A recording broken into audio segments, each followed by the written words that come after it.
Pour les drosses du régulateur d'allure, j'ai choisi du Dynéma gainé. Alors pourquoi du Dynéma? Parce qu'il est important que les mouvements de la pale hydraulique soient transmis avec exactitude et sans jeu mécanique jusqu'à la barre. Donc du Dynéma convient puisqu'il a une très faible extension, même sous tension. Et l'avantage du Dynéma aussi, c'est que dans sa tresse intérieure, on peut faire des épissures très facilement. Alors l'intérêt de la gaine, c'est de le protéger contre le ragage parce qu'il y aura en permanence en fonctionnement du coulissement, des petits mouvements mais quand même permanents le long des poulies.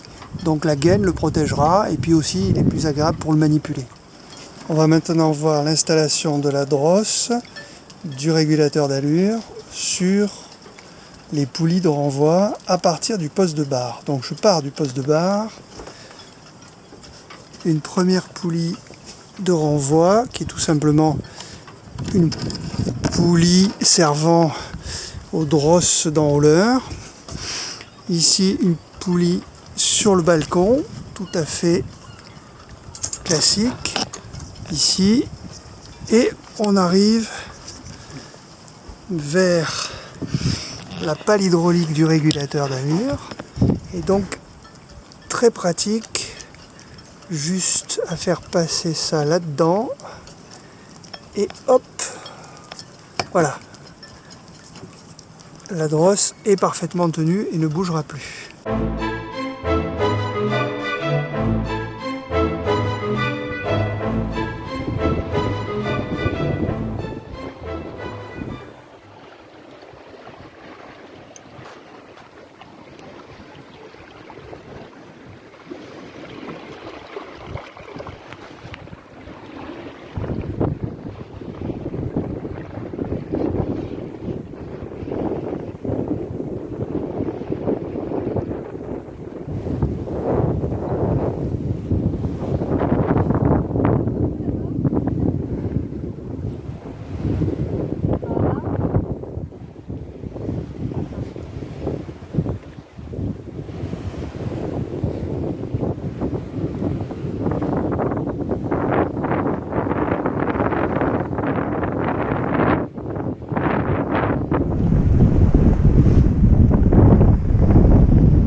On voit que lorsque le vent est exactement dans l'axe de la pale, celle-ci reste parfaitement verticale et ne transmet donc aucune indication, aucune correction à la pale hydraulique. Si le vent tourne ou si le bateau s'écarte de l'allure, la pale va être amenée, va capter l'écart d'orientation du vent. Il va être amené à s'incliner soit d'un côté, soit de l'autre. Donc si le bateau abat, le vent va être plus adonnant, et donc cela va pousser la pale vers là, ce qui va provoquer une correction dans un certain sens sur la pale hydraulique et donc sur la barre. Si par contre le vent refuse, la pale va s'incliner dans ce sens-là, et ça va donner une indication à la pale hydraulique inverse et par conséquent ça va produire la correction inverse sur la barre.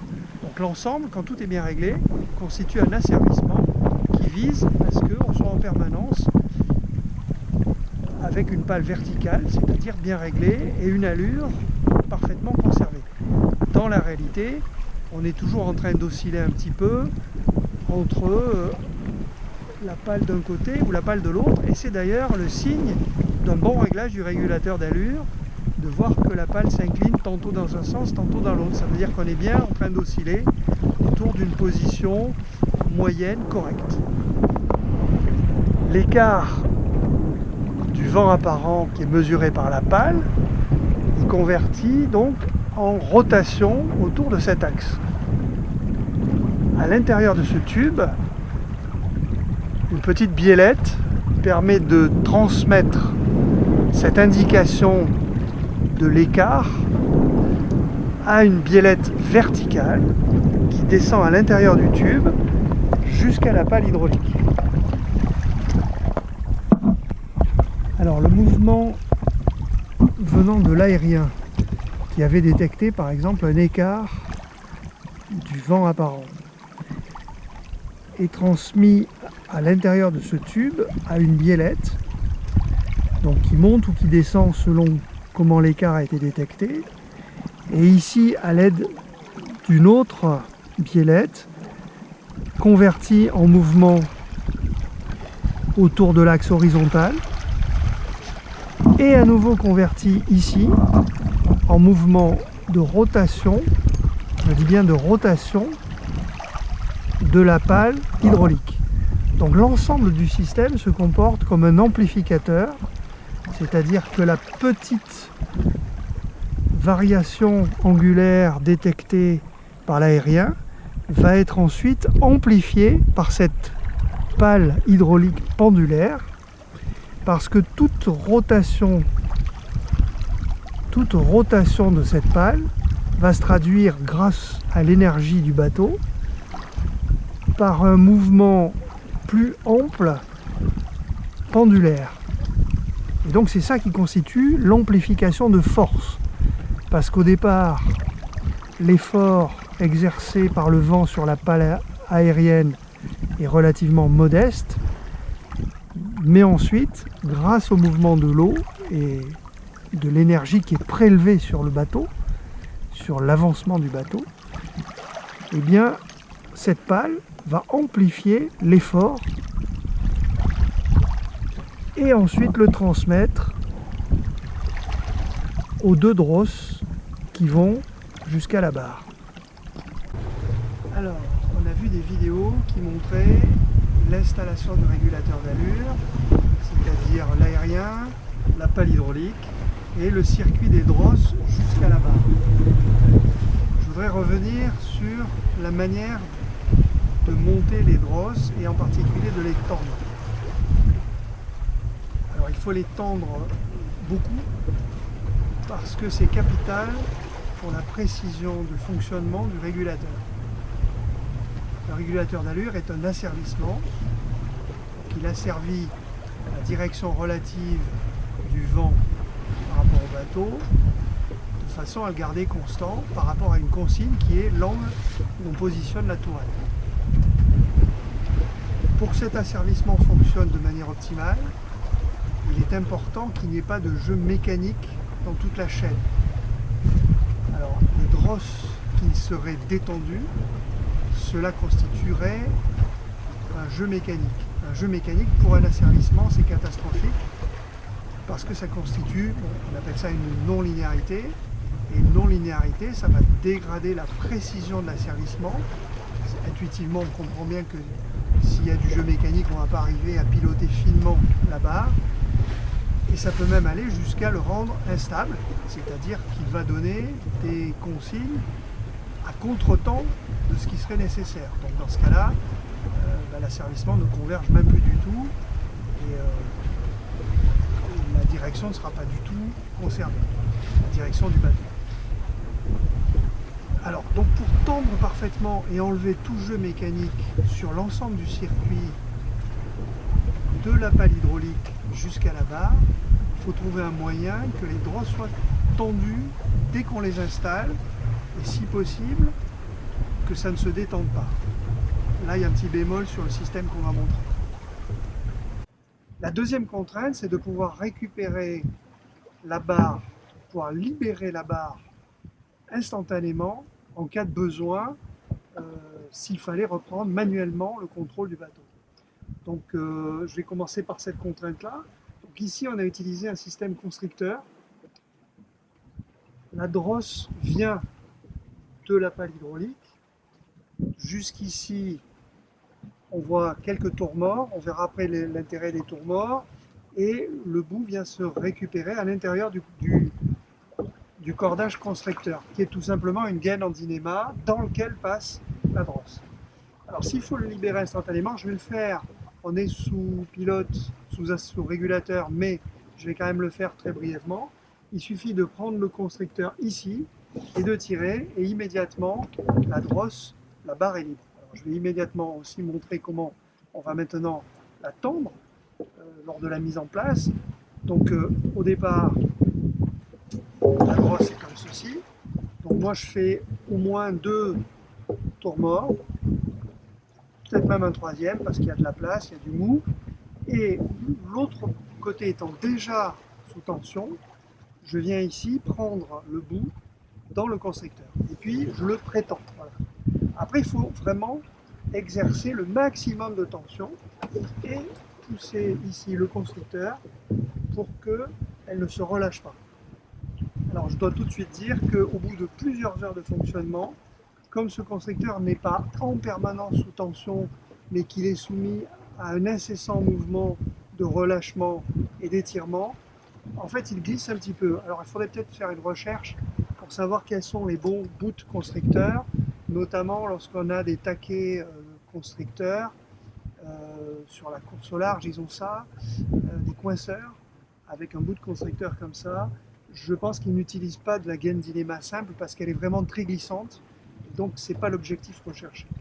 Donc il doit y avoir des bouts spécialisés pour faire ça. Moi j'ai pris une vulgaire, enfin une tresse dynéma ordinaire et ça marche plutôt bien avec le bémol que je vous disais, au bout de quelques heures il faut venir le retendre, ce qui n'est pas très grave. On a vu des explications sur le fonctionnement du régulateur. Maintenant, comment est-ce qu'on peut l'utiliser en pratique? Bon, là, on est sur une certaine allure, c'est le vrai bon plein aujourd'hui.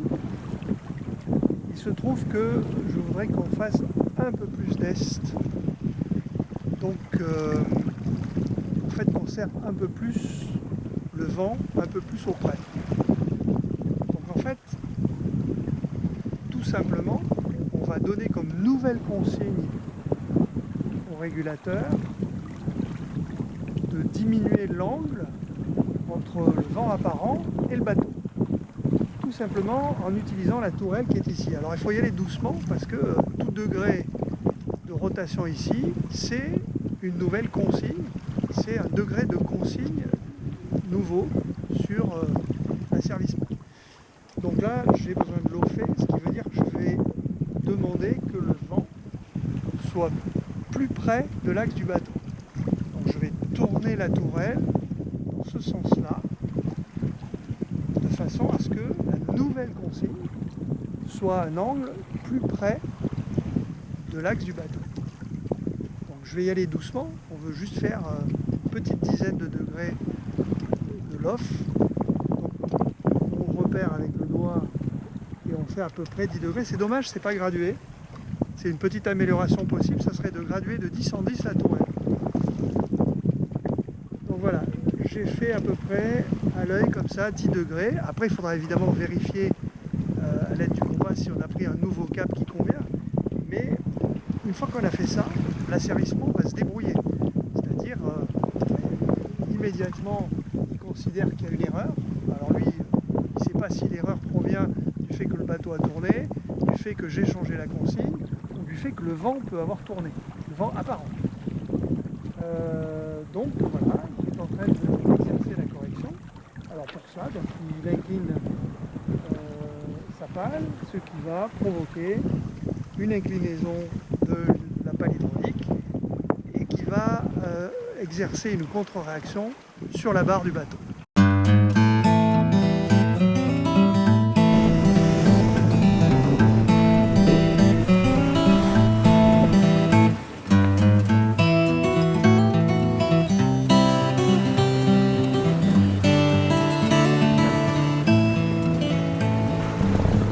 Voilà, moi je trouve qu'il y a un côté un peu fascinant à observer cette merveilleuse mécanique en fonctionnement. Donc je laisse parler les images.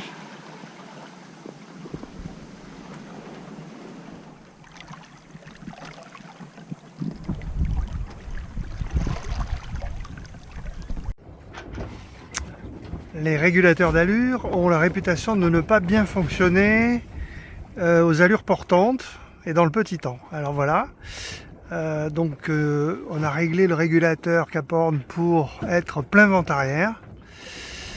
Il doit y avoir 5 ou 6 nœuds de vent et le bateau avance à 1 nœud et demi. Et puis voici l'état des voiles, pas très tonique. Néanmoins, elle nous tracte tout doucement dans le vent.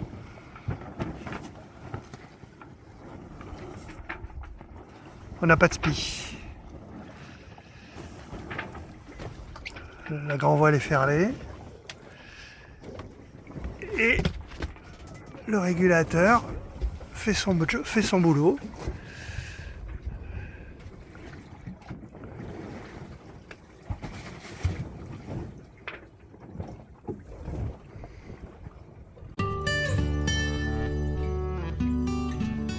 Alors quelques points de perfectionnement possibles que je vais sans doute exécuter un jour. J'ai dit il faut éviter tout jeu mécanique et toute élasticité.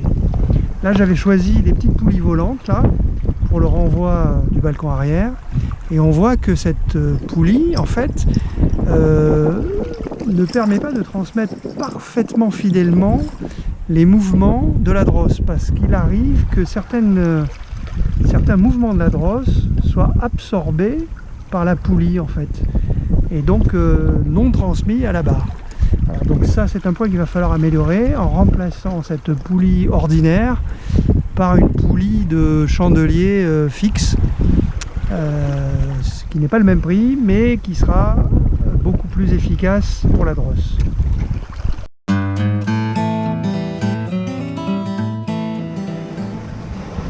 Le fabricant du régulateur d'allure recommande de fixer les drosses à 40 cm de l'axe de la barre. Ce point de fixation préconisé produit un gain de 1,5, c'est-à-dire que pour une inclinaison par exemple de 10 degrés de la pale hydraulique, la barre du bateau va se tourner de 5 degrés. Cela m'a paru poser un risque de ragage des drosses sur les bancs du cockpit. J'avais donc dans un premier temps fixé les drosses plus en avant sur la barre, ce qui donnait un gain d'environ 1/4. Cela fonctionne plutôt bien lorsque le bateau avance vite et qu'il y a du vent. Mais dans le petit temps, je me suis vite aperçu que ce réglage manque de tonicité. Dans le temps musclé, je craignais que le point de fixation recommandé ne parvienne pas à exercer un couple de rattrapage suffisant sur la barre. Mais Yves Gélinas, dans une courte conversation, m'a fait remarquer que la force sur la pale hydraulique augmente comme le carré de la vitesse et qu'il y a donc assez de force dans la pale hydraulique pour faire tourner la barre même si le bateau est un peu ardent. Alors cela m'a convaincu et j'ai donc modifié le point de fixation des drosses pour le rapprocher du réglage recommandé. J'ai dû rehausser un peu les poulies de renvoi pour éviter le ragage. Je sais que sur certains bateaux, l'installation fait passer les drosses à l'intérieur de la coque et agissent directement sur le secteur de barre. Sur les RM, il faudrait traverser les 2 coffres de cockpit qui sont toujours encombrés de matériel à l'intérieur. Et en plus, il faudrait percer la cloison de séparation entre ces coffres et la soute. Comme les coffres sont parfois un peu humides, j'ai pas eu du tout envie de retenir cette solution. Alors, moyennant l'adoption du réglage recommandé, le régulateur d'allure pilote correctement le bateau, aussi bien dans le petit temps que dans la brise.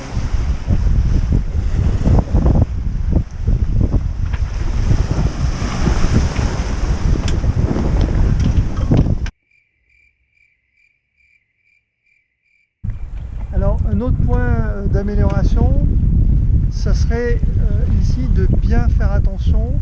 Pour nous, c'est un peu tard, mais on va tenter de corriger ça avec l'aide du fabricant. est impératif que l'aérien reçoive des flux d'air non perturbés. On voit là que le bimini est à la limite de la pale aérienne. Dans cette configuration où le bateau ne gîte pas, on arrive à faire du près sans difficulté.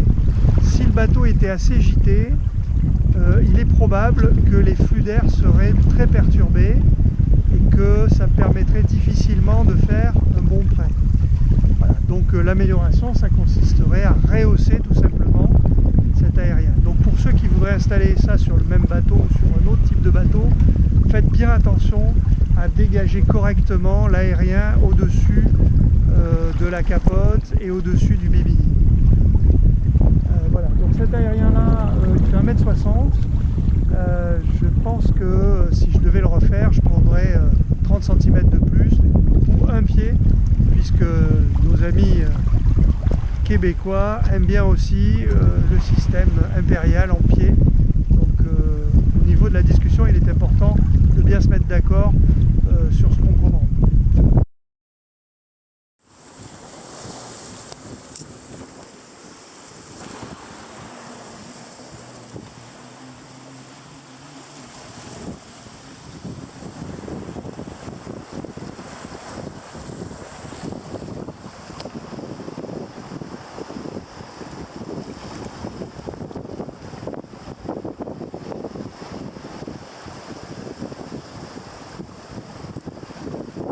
Le régulateur d'allure est en permanence en train de faire des petites corrections de barre, là une grosse, à l'eau fait.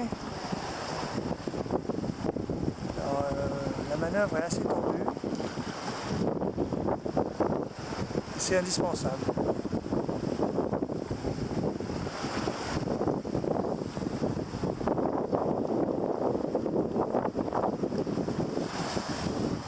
Donc on oscille entre la position stable et puis au vent ou sous le vent, donc la pale doit osciller tantôt d'un côté, tantôt de l'autre pour... Voilà, là on a été dévié par une vague, donc on est parti au lof, donc la pale est à abattre. Voilà, on abat doucement, encore abattre. Très bien, comme le ferait un barreur. Et voilà, et la correction s'annule, presque.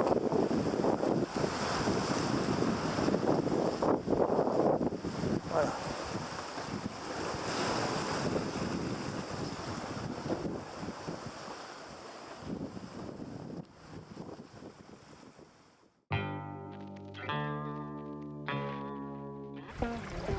Voilà, nous avons maintenant totalement confiance dans notre régulateur, et le signe de cette confiance, c'est que nous finissons complètement par oublier que c'est lui qui conduit le navire, et on se consacre à nos tâches de vie courante, la veille, de la navigation, et puis les repas, en toute sérénité.